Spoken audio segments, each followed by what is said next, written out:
On today's big board, Rotten Tomatoes. That is the site so many people check in with to decide whether to see a movie. And of course, the scores can make or break a film. Now, some studios are finding new ways to get around a rotten rating and get moviegoers to the theaters. Nick Watt has all those details for us.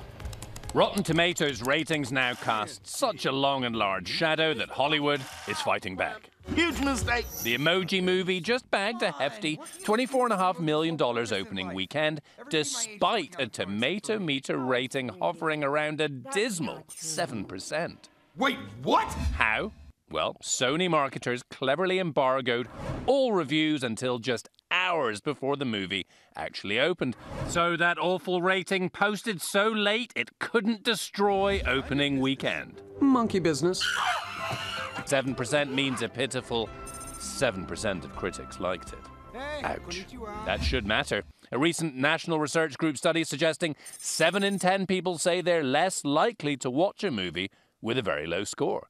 This summer, Baywatch, hobbled by a low score. How many gold medals do you have? Probably 0. Wonder Woman, helped by a high one. Stay here. I'll go ahead. Last year, Fandango, where a lot of us buy movie tickets, began featuring tomato meter scores. The influence of the tomato has since soared. Cue delayed reviews for the Emoji Movie. Take the tomato out of play. For Good Morning America, Nick Watt, ABC News, Los Angeles. What did I say? Friend Larry Hackett here right now. So Larry, that indication from Fandango shows that Rotten Tomatoes is pretty powerful right now. Absolutely. I mean, there was a study done about 3 years ago, or this year, that showed that 3 years ago, 24% of the people went to look at it before a movie. Now it's 36%.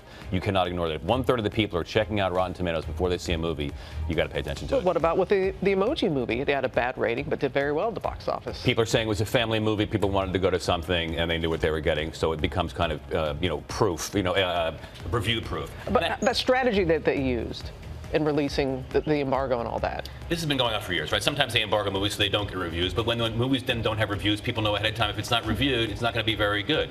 They're going to have to deal with this somehow. They've been doing this for a very long time. What's fascinating about it is, if you look at Yelp or TripAdvisor, nobody says, hey, don't give me a bad review. I want to serve my bad food for a couple of days before, people really find out. The simple answer is make better movies. You're not going to ignore this. Have other movies defeated a rotten review from Rotten Tomatoes? Suicide Squad defeated it. Terminator Genesis defeated it. Remember, studios still have massive marketing departments where they have, all kinds of ads. They have, people on morning shows who come to talk about their movies. I mean, they do this. They know what they're doing. So that's always going to create interest in certain pictures. Well, now that I think about it, when you see a good rating from Hot Tomato, you see it pretty much everywhere. Right. When they have a good rating. Right. They don't want to talk about it was a bad rating, but they of course they don't. And in the old days when they had movie ads, they had great quotes on it, right? But they don't get the bad quotes. This is the way it works. All righty. The technology is different, that's all.